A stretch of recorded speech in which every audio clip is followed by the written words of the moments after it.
The most avoidable cave diving death ever. Let's watch it. Bozeman's Ghat Cave Incident. Dave Shaw was a 50-year-old Hong Kong-based commercial airline captain with one of the most impressive technical diving records in the world. He had logged hundreds of dives at I'm sorry. Hong Kong? Can we look at the guy? Hong Kong. Hong Kong. His name is Dave. Dave Shaw was a 50-year-old Hong Kong-based commercial airline captain with one of the most impressive technical diving records in the world. He had logged hundreds of dives at extreme depths and was known in the cave diving community for his precision and calm under pressure. His Okay. chosen site was Bozeman's Ghat, Africans Why or would you? Bushman's Hole, a flooded sinkhole near Why? How the? How does that? Danielskill in the northern Cape of South Africa. At roughly 900 feet deep, it is one of the deepest freshwater sinkholes on Earth. In October 2004, Shaw descended to 886 feet and set a new world record for the deepest open-circuit scuba dive. The dive itself Okay. lasted less than 15 minutes at depth. His controlled ascent, however, took more than 12 hours. At the 12 bottom, in the fine hours? gray silt that covered the floor of the hole, he found something unexpected.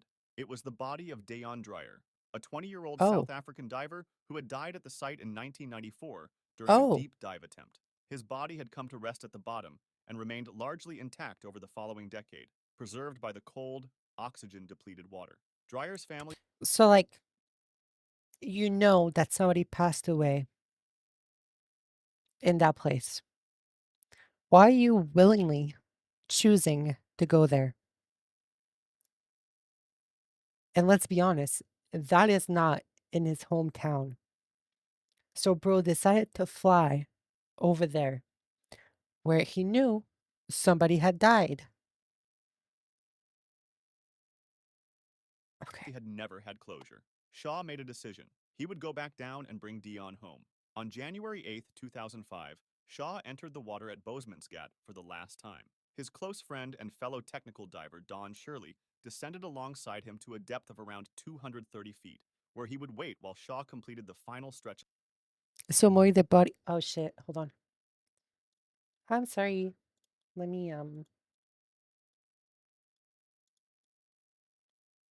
boop.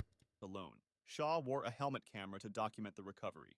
A team of divers was staged at various depths along the line to assist during the long ascent. Shaw reached the bottom in approximately 12 minutes. The helmet Okay. camera was still running. The footage showed him approaching Dreyer's remains and attempting to maneuver the body into a recovery bag he had designed specifically for this dive. But the body, preserved under enormous pressure for 10 years, was stiff and far more difficult to manipulate than expected. As Shaw worked, the bag became wrapped around him. He could not free himself. Are you Don Shirley, fucking waiting at kidding his me? planned depth, received no signal. Minutes passed, then more. He began his ascent alone, but Shirley's own body was now failing. The combination of extreme cold, depth, and stress triggered a series of physiological crises during his decompression ascent. He blacked out at one point and came close to drowning. Over the course of several hours, he fought his way to the surface, helped by the staged support divers. He survived. Shaw did not. A recovery team descended several weeks later. They found Shaw's body near the bottom, still entangled in the equipment. The helmet camera So, bro, you go down and you're like, okay, I am going to save this body so the family can have closure. And you fucking moron, you get stuck in your own fucking bag?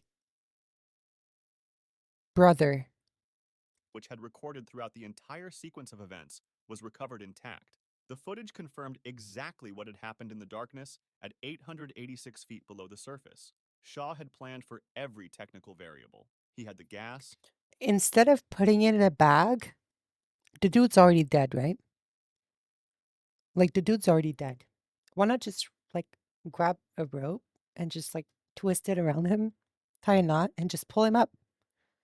Bro, he's been dead for 10 years. What is he gonna do? Wake up? Like, the equipment, and the experience. What he had not fully accounted for was the physical state of the body after a decade at depth. He had trained for the most difficult dive imaginable. A body bag killed him. Both men were eventually recovered. Dayon Dreyer was brought back to the surface in April 2005, more than 10 years after his death. That's His family crazy. attended a memorial service. Shaw was buried in South Africa, not far from the hole where he died. Kilsby Sinkhole Incident. Located on private farmland near the town of Mount Bro, men just be doing the most for no reason. Like, why? Can't you just sit at home on your computer and play video games? Why do we have to do all of this? Gambier in South Australia, Kilsby's sinkhole is considered one of the most visually striking dive sites in the country. The sinkhole is a roughly circular opening in the earth, approximately Circular. Are we seeing the same thing?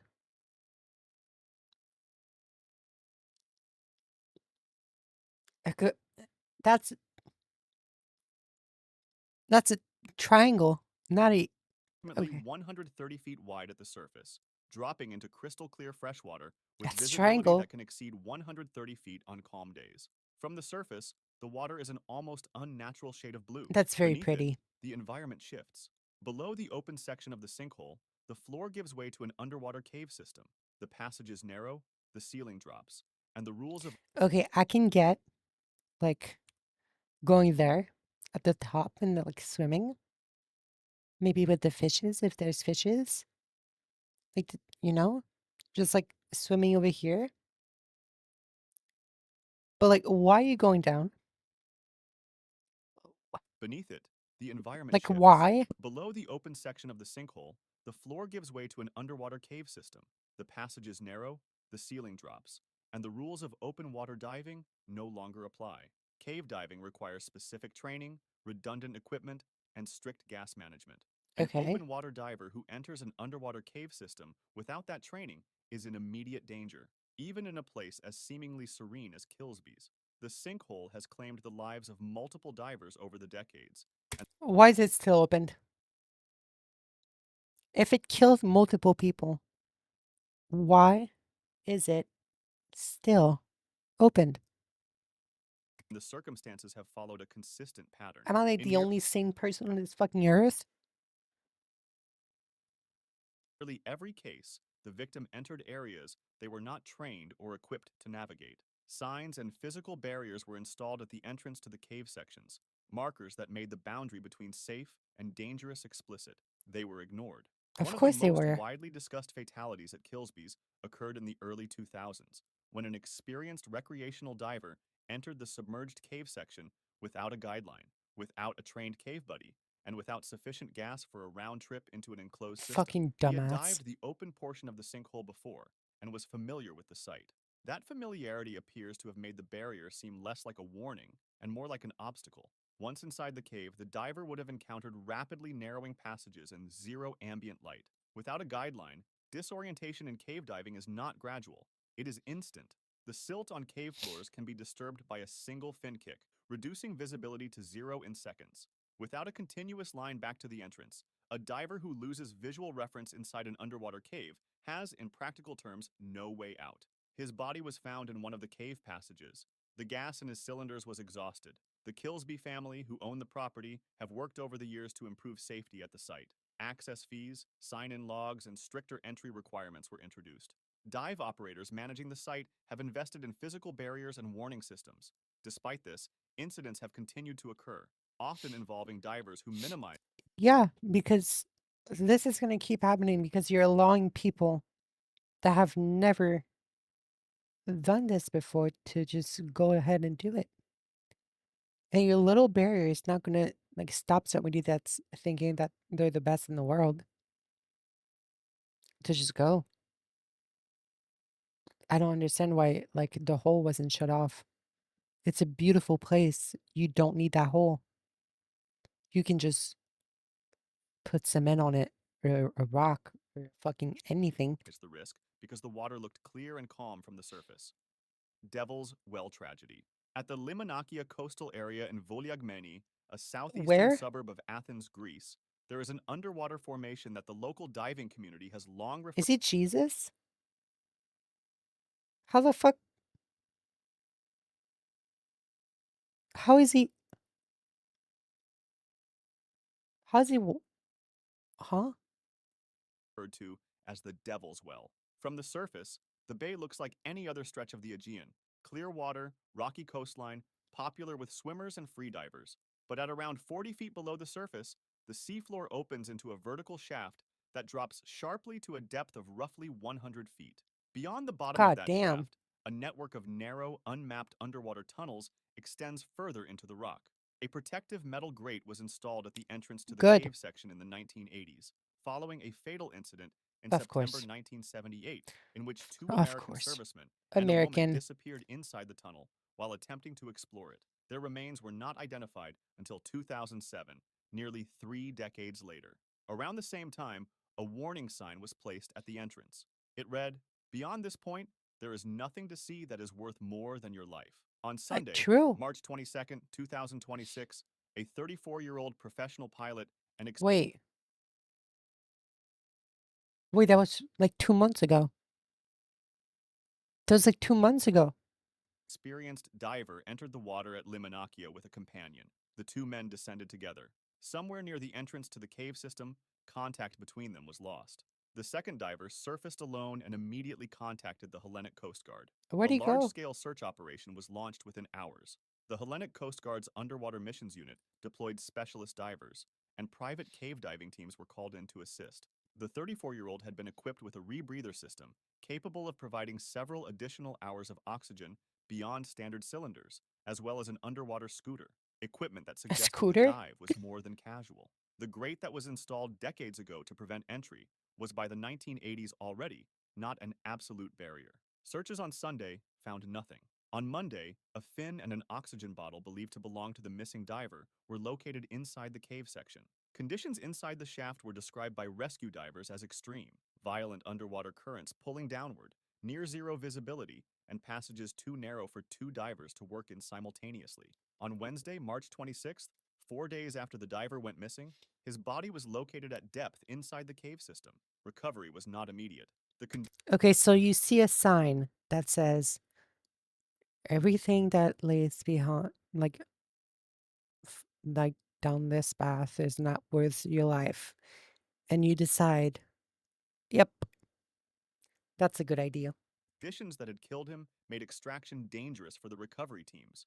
Cave diver and researcher Antonis Grafus, who participated in the recovery operation, described the Devil's Well as a suction cavern in which water continuously flows inward. According to Grafus, the diver, based on his diving partner's account, had not planned to enter the cave. He had approached the entrance too closely, and the current pulled him in before he could react. Oh, The body was recovered on Saturday, March 28th, oh, that fucking 2026. The sucks. sign at the entrance to the cave had been there since the 1980s. The grate had been there since the same decade. The warning was old. The pattern it described was not. Eagle's Nest Sinkhole. In the cave diving community, Eagle's Nest has a nickname: the Mount Everest of cave diving. It is a What? flooded sinkhole located in Hernando County in west central Florida, It's near in Weeki fucking Florida, Wachee, of and it course. is among the most dangerous dive sites in the United States. The shaft drops from a shallow, open chamber into a steep descent that continues to a maximum depth of approximately 300 feet. Okay, Below and why are 200 we feet, going the here? water is cold, dark, and under sufficient pressure that nitrogen narcosis, a disorienting, intoxicating effect caused by breathing compressed nitrogen at depth, becomes a serious factor, even for You're experienced still on YouTube? divers. I The am, site yes. attracted experienced divers from across the country throughout the late 1980s and 1990s. It also attracted divers who were not ready for it. Between 1981 and 1999, Eagle's Nest claimed at least 10 lives. The Florida cave diving community began referring to the site as a killing ground. In 1999, the state Why is it closed the not cave to shut down? all Okay, diving. there it The is. deaths shared common threads. Many victims were certified cave divers who had the training for ordinary cave diving environments, but underestimated what the depth at Eagle's Nest added to the equation. At 200 feet or more, the margin for error collapses. Gas consumption increases significantly at depth. Decompression obligations become complex, and narcosis can make a Why? How come you take more air going down? I don't get that. How come the reserve of air don't last as long? That's weird. Diver feel confident and calm at precisely the moment they are in the most danger. One of the most documented fatalities occurred in the 1990s when a diver with cave certification descended into the sinkhole alone. He had dived Eagle's Nest before. This time, he went deeper than on previous visits, pushing toward the lower chambers. During the ascent, he ran out of breathable gas before completing his decompression stops. Ascending too quickly from that depth without completing decompression carries its own risk. Decompression sickness can be fatal. He did not make it to the surface. The pattern was not unique to that one death. Investigators and cave diving Why not just educators bring who more analyzed air? the Eagle's Nest fatalities found that in case after case, the diver had exceeded their planned depth or time, had dived without appropriate gas reserves, or had gone alone into an environment where any single equipment failure or physiological I mean, all of this could be like super avoidable. You just bring more air, no? Like you just bring more air. event would be unsurvivable without a buddy. The closure in 1999 lasted for years. The cave was Or don't eventually go. reopened with Yeah. strict requirements, demonstrated deep cave experience, appropriate equipment, and mandatory gas planning documentation. Even with those controls in place, People still Eagle's Nest died. has continued to kill. The sinkhole does not change. The divers who die in it consistently make the same category of errors, not reckless beginners, but experienced divers who decided at some point that Just the too rules much designed for confidence. Eagle's Nest applied to other people. Somebody wants to go diving? Are you crazy? I'm scared shitless of water. I'm scared of water. I'm never gonna like ever get close to anything like this. Vortex Spring Cave. On the evening of Wednesday, August 18th, 2010, a 30-year-old man named Ben McDaniel drove to Vortex Spring, a private dive resort in Ponce de Leon, Florida, signed in at the front desk, and entered the water. The Okay. spring produces clear, Wow, this is very 68-degree pretty. water that feeds a short run before filling a diving area used by recreational divers and cave diving students. At the back of the swimming area, a gate marks the entrance to a cave system that extends deep into the rock. The gate requires a key, and the key requires proof of full cave diving certification. McDaniel had been coming to Vortex Spring almost every day for months. He was working toward his cave diving certification and had completed the early stages of his training. He did not have his full cave certification. But he still Staff at went. the resort later confirmed they were aware of this. The following morning, his van was still in the parking lot. He had not checked out. He had not been seen since the previous evening. Staff searched the spring and found no sign of him in the open water area. The gate to the cave section, which was supposed to be locked, showed signs that it had been opened or bypassed. A search of the cave system was organized.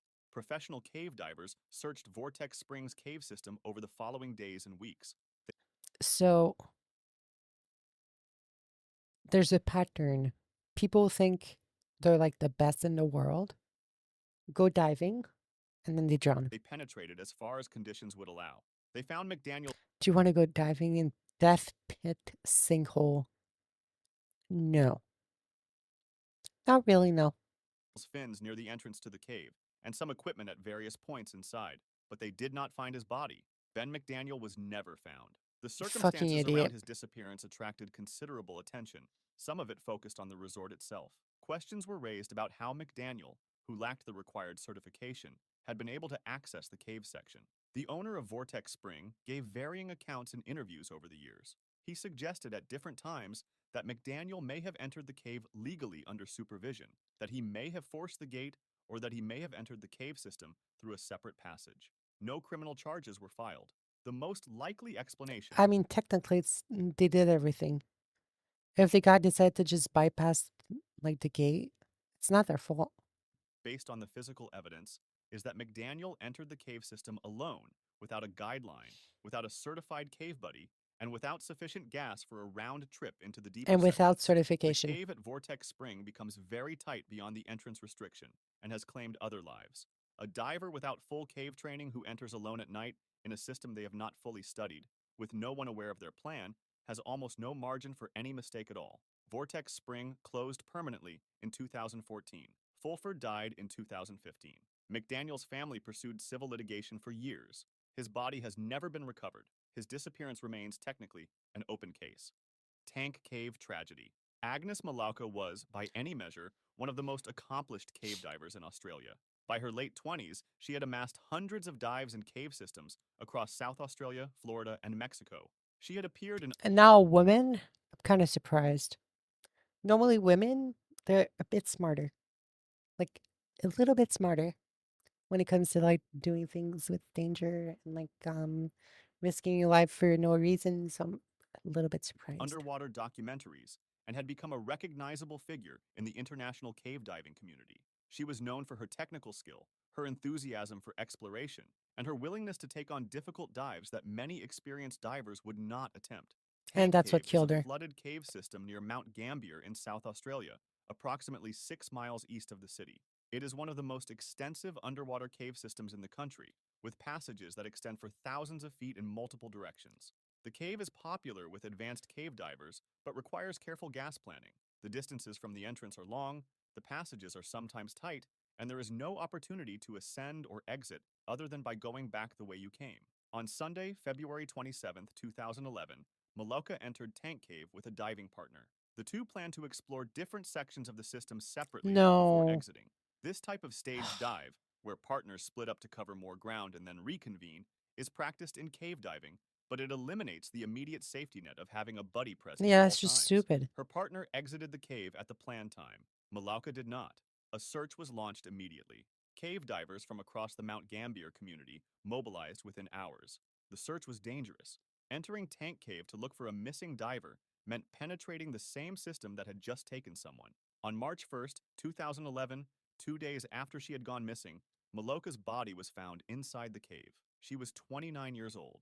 The investigation Bro, so young as well. Like 29? determined that she had run out of gas. The precise circumstances of how this occurred have been the subject of significant discussion within the cave diving community. Maloka was an experienced diver who understood gas management principles.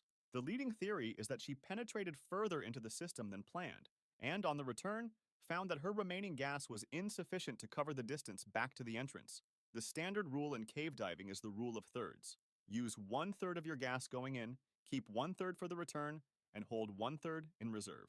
A Yeah. deviation from that plan, even one that feels manageable in the moment, in clear water with a guideline ahead of you, can become fatal as the distance from the exit grows. Malauka's death shook the Australian cave diving community deeply. She had been one of its most visible and respected members. Her death did not happen because she was reckless or untrained. It happened because even a highly experienced No, no, no, no, no, no. It happened because she was reckless. She went farther than she's ever been without respecting like the rules of third or whatever you said, and she passed away because she didn't have air. That's literally being reckless. You know what's being reckless? Going cave diving. Am I crazy? diver, in a system they know well, can exhaust their margin in an underwater cave and find that there is nothing left to save them. If you'd like to see I don't understand why they don't bring more with them, like in case. Why don't you like? Why don't when you go down? Don't you just bring like a bottle and just leave it somewhere? You know, just leave it somewhere. Yeah, air. Why don't you just bring a bottle of air extra and just leave it somewhere? So if you're in a bad situation, you and you're close to it, you just go and get it. Heavy? It's in the water.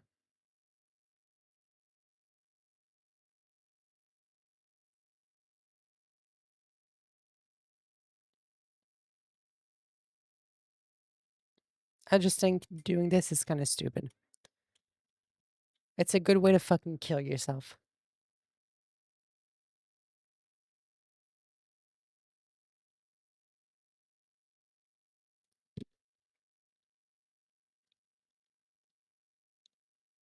These are very small people. Still, go see him. Simple Paint. He's really cool. I like this video. I like that he's drawing.